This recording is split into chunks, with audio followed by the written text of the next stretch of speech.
educação. Bom, ele entrou na escola preparatória, a carreira dele era ser professor, mas ele não exerceu a profissão. E como é que o ano de tempo foi? Tudo bem, posso continuar mais um pouco? Tá bom. A carreira dele não chegou a ser professor, mas ele tinha uma opinião muito forte sobre educação. E escreveu um artigo fabuloso para uma revista que é a revista dos professores. Os professores, porque ele passou a ser professor, tinha um contrato de 10 anos. Ele escreveu para essa revista e como ele escreveu logo no início da carreira dele, é a experiência que ele teve como aluno. E veja que coisa contundente e atual. Ele acusa as autoridades educacionais de promoverem ideais monárquicos e clericais, principalmente a mediocridade, privilegiando a mediocridade e ignorando o mérito científico de alunos. Quer dizer, no fundo estão a serviço do governo.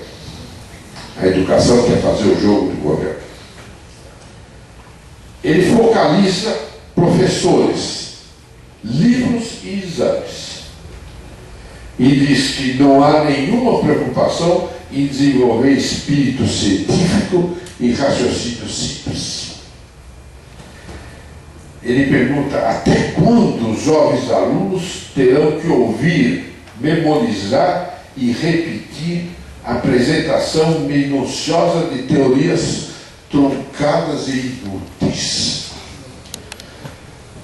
Essa era a opinião do Galois sobre a educação na melhor escola da França. O Lycée Louis Le Grand é considerado a melhor escola da França. Ele comenta que se pede aos alunos cálculos e raciocínios longos, muitas vezes falsos, com horários triviais, porque as demonstrações já fazem parte do enunciado. Mas eles não deixam de dar as proporções mais simples e brilhantes da álgebra. É um negócio rebuscado, então não se dá ao aluno a oportunidade de criar os seus próprios métodos e formas de raciocinar. De quem é a culpa? Ele diz, exime os professores, certamente não dos professores que são dedicados. Ele está falando aí daqueles professores de sala de aula, não dos grandes professores de prestígio, que são os chamados catedráticos da escola. Galois põe a culpa nos examinadores, que são os professores de prestígio. Quer dizer, o grande professor não dava tanta aula, ele mais examinava. E nos livreiros que o servem. E ele é muito explícito ao dizer que os livros são grandes e caros. Quanto mais volumosos os livros, maior garantia de uma venda proveitosa. E é por isso que nós vemos aparecer cada ano volumosos compêndios com trabalhos desfigurados dos grandes mestres ao lado de exercícios escolares. Ele põe o dedo na ferida. Não esqueça que é o período onde a alta burguesia está subindo. Dessa alta burguesia há uma grande indústria editorial. E um estudo paralelo fala do surgimento das grandes editoras, que são verdadeiras potências. Tudo isso é muito bem evidente pela fala do Galois. Nessa carta ainda, ele questiona o fato de os examinadores apresentarem as questões de uma forma tão emaranhadas, dizendo que eles parecem recear que os seus questionamentos sejam entendidos pelos alunos. Certo? Falado por ele. E pergunta, de onde vem esse malfadado hábito de complicar as questões com dificuldades artificiais? Essa é a opinião dele, nessa carta. Ele disse que ia depois fazer uma segunda carta, mas não deu tempo. Ele diz ainda que o aluno se ocupa menos em aprender do que em se preparar para passar os exames. E a frase dele é magistral. Para isso, o aluno deve dominar uma ciência nova. Está fazendo uma gozação. Uma ciência nova que vai aumentando cada dia, que consiste em conhecer os desgostos e as preferências científicas, as manias e o humor dos senhores examinadores. Você estuda o examinador para se preparar para o exame. Eu achei essa carta uma coisa fabulosa, porque é tão atual, tão atual. Em 1908, nesse período aqui, dessa coisa e a publicação do trabalho, o Galois, o Klein, começa a tomar, ele vai para Göttingen, que é uma grande universidade, assume responsabilidades administrativas, ele começa, de certo modo, se afastar da matemática e começa a entrar na sua responsabilidade como administrador, como educador. E a sua grande intensidade sobre educação. Em 1908, ele fundou a Comissão Internacional de Instrução Matemática, que é o chamado ICME ou ICMAI, que organiza todos os congressos internacionais de educação matemática.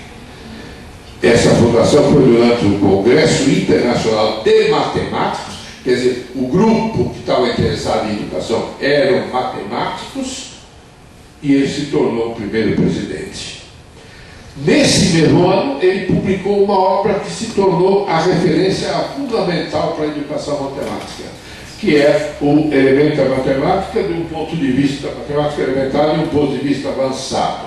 É uma obra em 2 volumes, em 4 partes: álgebra, geometria, álgebra, análise, álgebra aritmética, álgebra, análise e geometria. Geometria é a maior delas, o volume inteiro. Essa é fundamental para a educação matemática. Você pode, muitos dizem, a educação matemática nasce com Felix Klein. É uma palavra que o historiador nunca deve usar, o primeiro fundador nasce, mas é voz corrente que aí começa a educação matemática. Klein diz, e as coisas que ele fala sobre educação são extremamente importantes. Na formação de professores, eles consideram essencial melhorar a cultura matemática geral, ao lado de conhecimentos específicos de detalhes, que fazem parte das várias disciplinas. Deve haver uma percepção do que é o objetivo de cada disciplina e das relações históricas entre elas. Ele já antecipa o que agora é lei aqui no Brasil, que tem que ter nos cursos de licenciatura em História da Matemática. Essa é a recomendação importantíssima do Klein. O conteúdo é importante, é claro, mas você não sabe do que trata aquele conteúdo e não sabe como aqueles conteúdos se relacionam, não adianta ensinar. Acho isso fundamental. E toda a obra que é fundamental para a educação matemática, curiosamente, não há nenhuma referência a Galois. É como se ele não fala no Galois. É engraçado que na parte de álgebra, ele não fala em grupos.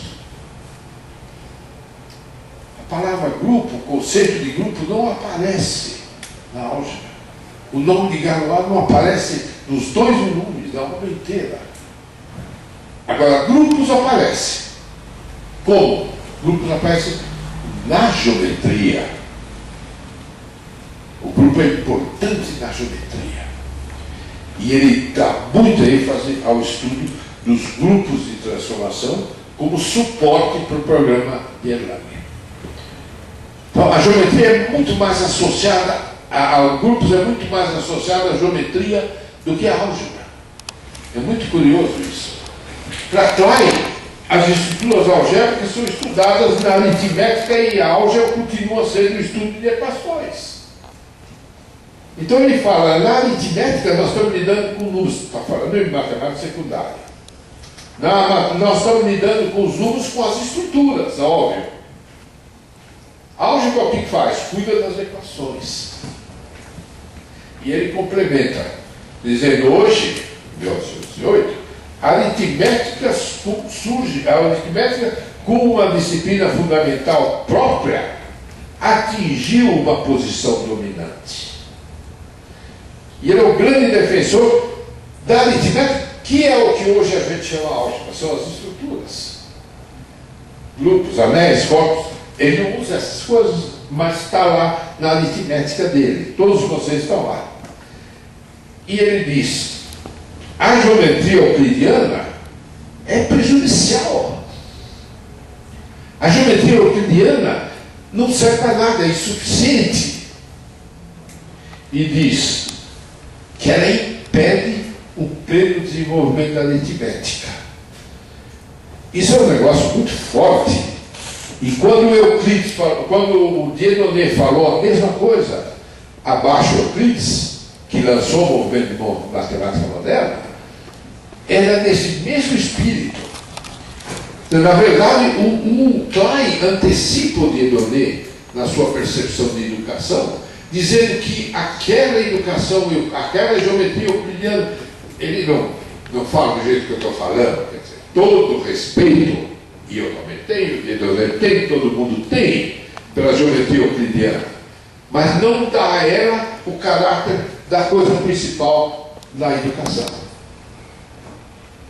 Ela é um sistema lógico que há coisas muito mais importantes no conceito dele. A partir do meados, e ele complementa, a partir de meados do século XIX, há um desenvolvimento intenso, mas é desordenado da álgebra. E aí começa todo mundo a falar em grupo. Várias áreas começam a falar em grupo. Mas cada um vem com a sua definição. Cada um vem com a sua notação. Um não consegue entender as coisas do outro. E aí surge um grande nome na álgebra, chamado da álgebra moderna, que é o Van der Waals. O que o Euclides fez, claro, não pense que os elementos de Euclides, aquela geometria que está lá no Euclides, foi feita pelo Euclides. O que o Euclides fez? O Euclides reuniu tudo aquilo que havia e pôs de uma forma coerente, numa mesma dotação, numa mesma organização, que é exatamente o que fez o Van der Waals. E o Van der Waals publicou um livro que pode se considerar o começo do que a gente chama álgebra moderna. Isso é bem reconhecido pelo grupo aqui, nas nossas histórias, todo mundo aí conhece. A partir do Van der Waals, começa a haver uma disciplina chamada álgebra moderna. A consequência foi que a álgebra moderna, agora como uma disciplina, passou a ser uma coisa importante nos programas. E aos poucos foi se tornando mais importante que o cálculo. E hoje, então, isso aí é gritante. A importância do cálculo, aquele negócio de você passar 2 anos só dando cálculo diferencial e integral, resolver integral, resolver equações diferenciais, tudo isso é coisa superada, porque as máquinas fazem muito melhor. Mas o conceitual da álgebra, isso é bem importante. E ela entra em todas as áreas. Matemática aplicada, física, química, biologia, todas elas dependendo de álgebra. Isso aí dá uma grande importância à álgebra. Foi possível porque o Van der Waals unificou tudo, então passou a ser uma disciplina. E do ponto de vista de escolas, um outro livro fundamental, claro, Van der Waals foi anterior, mas esse passa a ser um livro fundamental, que é o do Garrett Birkhoff e Southern Martley.